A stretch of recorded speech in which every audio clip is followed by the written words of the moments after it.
மக்கள் அனைவருக்கும் வணக்கம். இன்னைக்கு பைசா மாஸ்டர் தமிழ்ல பிகினர்ஸா இருக்கக்கூடியவங்க ஸ்டாக் மார்க்கெட்டை பத்தி சரியா என்னால புரிஞ்சிக்கவே முடியல. எப்ப பார்த்தாலும் மார்க்கெட் வந்து கீழே போகுது, மேலே போகுது. ரொம்ப நாளாவே சைட்வேல சுத்திக்கிட்டு இருக்கு. இந்த மாதிரி ஒரு இக்கட்டான சூழ்நிலையில உங்களோட போர்ட்ஃபோலியோ இருக்கும். இப்போ நம்ம ஒரு மார்க்கெட்ல எதுக்கு வரோம்? இன்வெஸ்ட் பண்ணி அது வந்து கிராஜுவலா வளர்த்தணும் அப்படின்றதுக்காக வரோம் அந்த இன்வெஸ்ட்மெண்ட்ஸை. ஆனால் மோஸ்ட் ஆஃப் த பேரோட போர்ட்ஃபோலியோ பார்த்தீங்கன்னா சைட்வேலே போயிட்டு இருக்கு. போன 2 இயர்ஸா இருக்கலாம், இல்லைன்னு சொல்லலை.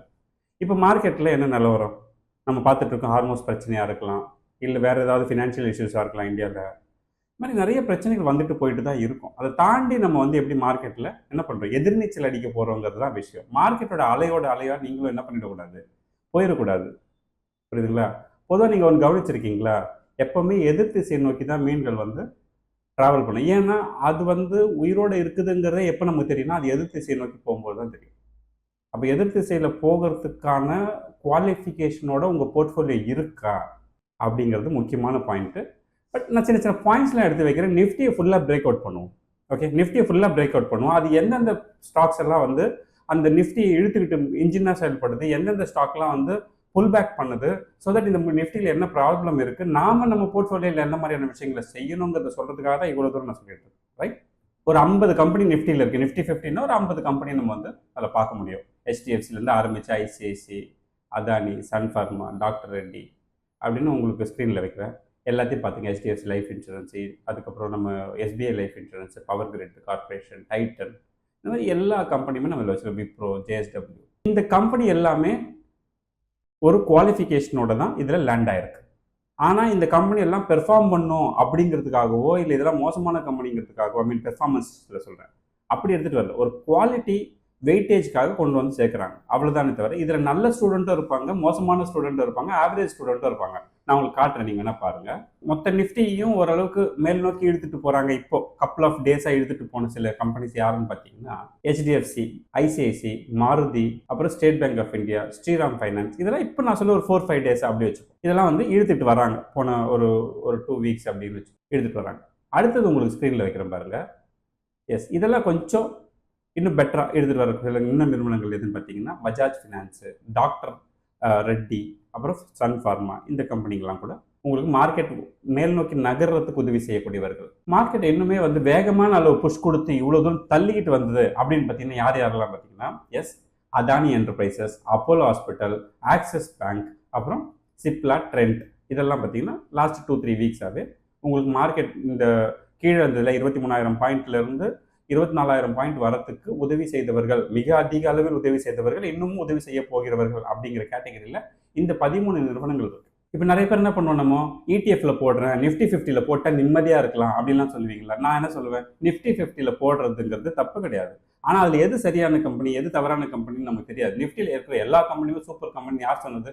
செபியா அப்படி சொல்லலையே. அதுக்கு வெயிட்டேஜ் இருக்கு, வால்யூம் இருக்கு, அவ்வளவுதான். அதுக்கு தான் அதை கொண்டு போய் சேர்க்குறாங்க. அது வந்து பேராமீட்டர், எந்தெந்த செக்டார் எல்லாம் கலப்படமா இருக்கணுங்கிற அந்த கான்செப்டை.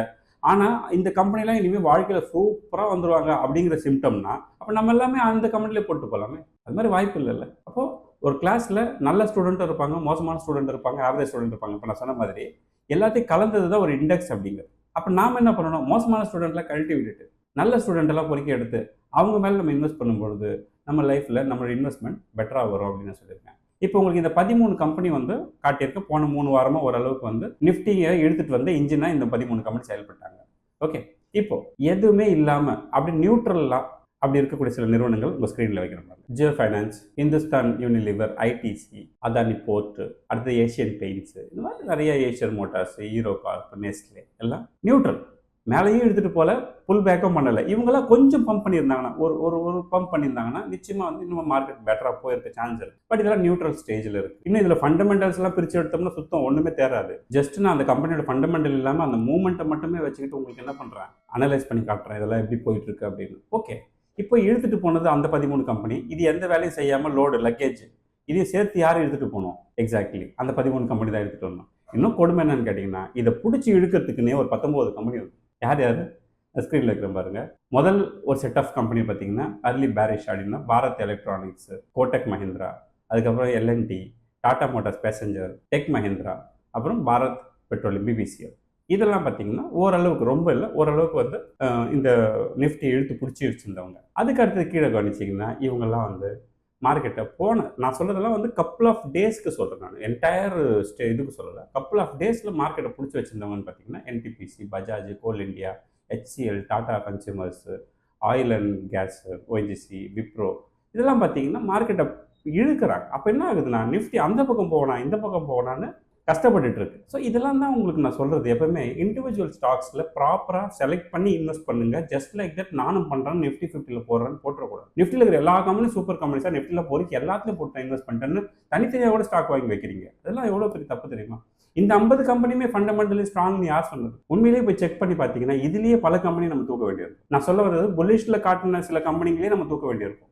நீங்கள் பார்க்க வேண்டியது கம்பெனியோட ஃபண்டமெண்டல் பார்க்கணும், ஸ்பீட் ஆஃப் க்ரோத் பார்க்கணும், டிமாண்ட் இந்த மார்க்கெட் பார்க்கணும். இவ்வளவும் பார்த்துட்டு அதுக்கப்புறமா நிஃப்டியில் இருக்கான்னு பார்த்தீங்கன்னா தான் ஓரளவுக்கு நிஃப்டியை பிடிக்கலாம். அது எதுவுமே இதில் இல்லை இல்லையா? ஸோ இந்த கம்பெனியெல்லாம் இப்போ டெம்பரவரியாக உங்களுக்கு என்ன பண்ணிட்டு இருக்காங்க? எஸ், புல் பேக் பண்ணிட்டு இருக்காங்க, நிஃப்டியை மேலே போக விடாமல். அப்படிங்கிறது தான் பாயிண்ட். உங்களோட போர்ட்ஃபோலியோவில் எந்த மாதிரியான ஸ்டாக் இருக்குதுங்கிறத பொறுத்து உங்கள் போர்ட்ஃபோலியோ மார்க்கெட்டே விழுந்தா கூட பிளென்டி ஆஃப் ஸ்டாக்ஸ் இருக்குங்க. பிளென்டி ஆஃப் ஸ்டாக்ஸ் இருக்குது, அருமையான ஸ்டாக்ஸ் இருக்குது நம்ம வந்து இன்வெஸ்ட் பண்ணுறதுக்கு. ஆனால் நமக்கு தெரியாது. தெரிஞ்சதெல்லாம் நிஃப்டிக்குள்ளே இருக்கிற அந்த 50 கம்பெனியே திருப்பி திருப்பி திருப்பி திருப்பி இன்வெஸ்ட் பண்ணி நம்ம என்ன பண்ணுவோம்? நல்ல நல்ல கம்பெனியெல்லாம் மிஸ் பண்ணிவிடும். நெட் ப்ராஃபிட் நல்லா இருக்கும், பிஇ வந்து அடிக்குவேட்டாக இருக்கும், ப்ரைஸ் டு புக் நல்லா இருக்கும். இந்த மாதிரி கம்பெனிகள்லாம் பொறுக்கி எடுத்து ஏன் இன்வெஸ்ட் பண்ணக்கூடாது இல்லையா? அப்போ நீங்கள் பாருங்கள், இப்போ இது நான் சொன்னது வந்து லாஸ்ட்டு கப்புள் ஆஃப் டேஸ்க்கு சொன்னேன். கப்புள் ஆஃப் மந்த்ஸாக புல் பண்ணுறதுக்கு இல்லை புஷ் பண்ணுறது யார் யாருன்னு பார்த்தீங்கன்னா, எஸ், ஒரு 12 கம்பெனி இருக்குது. ஒரு 4-5 மாதமாக இழுத்துக்கிட்டு வந்தது அப்படின்னு பார்த்தீங்கன்னா doctor Reddy, L N T, Adani, Bharti Airtel, Grasim, Apollo, Cipla, Trent, இந்த மாதிரியான கம்பெனிகள்லாம் வந்து மார்க்கெட்டை போன சில மாதங்களாக புஷ் பண்ணி மேலே கொண்டு வந்திருக்காங்க. ஓகே, இதெல்லாம் வந்து ஒரு சுச்சுவேஷன். அடுத்தது கவனிச்சிங்கன்னா, எஸ், இதெல்லாம் எதுன்னு பார்த்தீங்கன்னா ITC, HDFC Insurance, Hero MotoCorp, Power Grid, NTPC, Wipro, ONGC, Tata Consumer, Reliance, இதெல்லாம் பார்த்தீங்கன்னா தொடர்ந்து மார்க்கெட் என்ன பண்ணிட்டு இருக்காங்கன்னா அடுத்தது இப்போ வரக்கூடிய காலங்களில் கூட மார்க்கெட்டை புல் டவுன் பண்ண போகிறாங்க.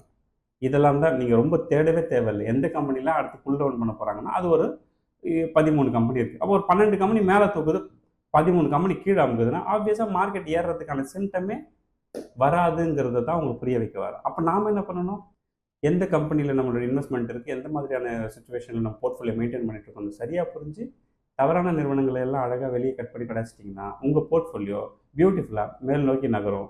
மார்க்கெட்டை பற்றி நீங்கள் கவலையப்படுத்தவில்லை. அப்ஸ் அண்ட் டவுன்ஸ் இருக்கும், இல்லைன்னு நான் சொல்லலை. ஆனால் ஒரேடியாக இந்த மாதிரி சைட்வே எடுத்து போகிறதுங்கிறத நம்ம தவிர்க்கிறதுக்கு என்னென்ன வழிகள் இருக்குங்கிறத சொல்கிறோம். ஏற்கனவே நிறைய பேர் கம்யூனிட்டியில் ஜாயின் பண்ணவங்களுக்கு இப்போ தெரியும்னு நினைக்கிறேன். ஸ்டார் ரேட்டிங் கொடுப்பேன். ஒரு கம்பெனிக்கும் தனித்தனியாக ஸ்டார் ரேட்டிங் கொடுப்பேன். அப்போ ஸ்டார் ரேட்டிங்கில் நீங்கள் என்ன சொல்லலாம்? இப்போ அமேசானில் வந்து நீங்கள் ப்ராடக்ட் வாங்குறீங்க, நீங்கள் என்ன நினைப்பீங்க? ஒரு 4 ஸ்டாருக்கு மேலே இருந்தால் வாங்கலாம் அப்படின்னு நினைப்பீங்க. அது ஒரு நல்ல ஐடியா தானே. அப்போ ஸ்டாக் பர்ச்சேஸ் பண்ணும்போது நீங்கள் ஸ்டார் ரேட்டிங் வச்சு பண்ணலாமே. அது ஒரு ஆப்பர்ச்சுனிட்டியாக இருக்கா? ரெண்டாவது, அண்டர் வேல்யூ ஸ்டாக்காக கன்சிடர் பண்ணுறோமா இல்லைனா வந்து ஓவர் வேல்யூடில் வாங்குறோமா சரியாக நமக்கு தெரிய மாட்டேங்குது. அதை ஒழுங்காக அனலைஸ் பண்ணி ப்ராப்பராக அண்டர் வேல்யூக்கு வரும்போது வாங்கினோம்னா இன்னும் நல்லா இருக்குமா? ஸோ இந்த மாதிரியான விஷயங்கள் தான் நான் உங்கள் போர்ட்ஃபோலியோவில் முக்கியமாக வைக்கணும். பிகினர்ஸாக இருந்தாலும் சரி, ஏற்கனவே நான் 2-3 வருஷமாக இருக்கேன் மார்க்கெட்டில், பட் ஸ்டில் எனக்கு வந்து ஹெல்ப் வேணும், சப்போர்ட் வேணுங்கிறவங்க இந்த மாதிரி தான் பண்ணுறீங்களாங்கிறத என்ஷூர் பண்ணிக்கங்க. நீங்கள் கம்யூனிட்டியில் இருந்தால் தான் இதெல்லாம் பண்ண முடியும்னு கிடையாது. கொஞ்சம் எஃபர்ட் எடுக்கணும், அவ்வளோதான். ப்ராப்பராக எஃபர்ட் எடுத்து நீங்கள் இன்வெஸ்ட் பண்ணணும். மூணாவதாக நீங்கள் ஒரு வேலை செய்ய வேண்டியிருக்கு, டைவர்சிஃபிகேஷன். ஸ்டாக்கில் ஒரே பக்கமாக என்ன பண்ணிடக்கூடாது, எப்பவுமே 5%க்கு மேலே ஹோல்டிங்ஸ் ஹோல்ட் பண்ணக்கூடாது. நீங்கள் டைவர்சிஃபைடாக எங்கெல்லாம் 2%, 1%லாம் இருக்கும் அங்கெல்லாம் டாப் அப் பண்ணிகிட்டே வரும்போது ஆட்டோமேட்டிக்காக உங்கள் போர்ட்ஃபோலியோ எப்படி இருக்கும்னா டைவர்சிஃபைடாக இருக்கும். அது ஹைலி உங்களுக்கு சேஃப்கார்டாக இருக்கும். ஸோ போரான கம்பெனி தூக்கணும், டைவர்சிஃபைடாக இன்வெஸ்ட் பண்ணணும், நல்ல புல் ரனில் இருக்கக்கூடிய ஸ்ட்ராங்கான இன்வெஸ்ட்மெண்ட்டை கண்டினியூ பண்ணணும். ஓவர் ப்ரைஸாக இல்லை லோவர் ப்ரைஸாங்கிறத பார்த்து வாங்கணும். இதெல்லாம் நீங்கள் ஒழுங்காக தான் பண்ணுவீங்கன்னா நான் சொல்கிறேன் பாருங்கள், அடுத்த சில ஆண்டுகளில் நீங்கள் உங்கள் போர்ட்ஃபோலியோட ஸ்பீட் வந்து மினிமம் ஒரு 18% 20%க்கு மேலே நீங்கள் அட்டன் பண்ண முடியும். ஆனால் மார்க்கெட் 12 தொங்கிட்டு கிடக்கும். ஸோ மார்க்கெட்டை விட நீங்கள் மேலே டேக் ஆஃப் ஆகி போகணுன்னா என்னென்னலாம் பண்ணணுங்கிறதுக்கு சிம்பிளான ஒரு ஐடியா சொல்லியிருக்கேன். இந்த ஐடியா ஃபாலோ பண்ணுங்கள். ஃபர்தராக யாரெல்லாம் கம்யூனிட்டியில் ஜாயின் பண்ணலான்னு விரும்புகிறீங்களோ டிஸ்கிரிப்ஷனில் லிங்க் கொடுத்துருக்கேன். அந்த லிங்க்கில் ஃபார்ம் இருக்குது, ஃபில் பண்ணுங்கள். பண்ணிங்கன்னா ஒரு வீடியோ வரும், பாருங்கள், பிடிச்சிருந்தா ஜாயின் பண்ணிக்கோங்க. ஓகே, டைம் வேஸ்ட் பண்ணாதீங்க. அதோட நான் எப்போவுமே சொல்கிறது தான், ஃப்ரெண்ட்ஸ் அண்ட் ஃபேமிலிக்கு காசு பணம் கொடுத்து உதவி செய்யறதோட என்ன பண்ணலாம், இந்த மாதிரி நல்ல இன்வெஸ்ட்மெண்ட்ஸ் ஐடியாஸ் கொடுங்க, அவங்க வாழ்க்கையில் சூப்பராக வருவாங்க அப்படின்னு. எனவே அடுத்த ஒரு இன்ட்ரெஸ்டிங்கான வீடியோ சந்திப்போம். நன்றி, வணக்கம்.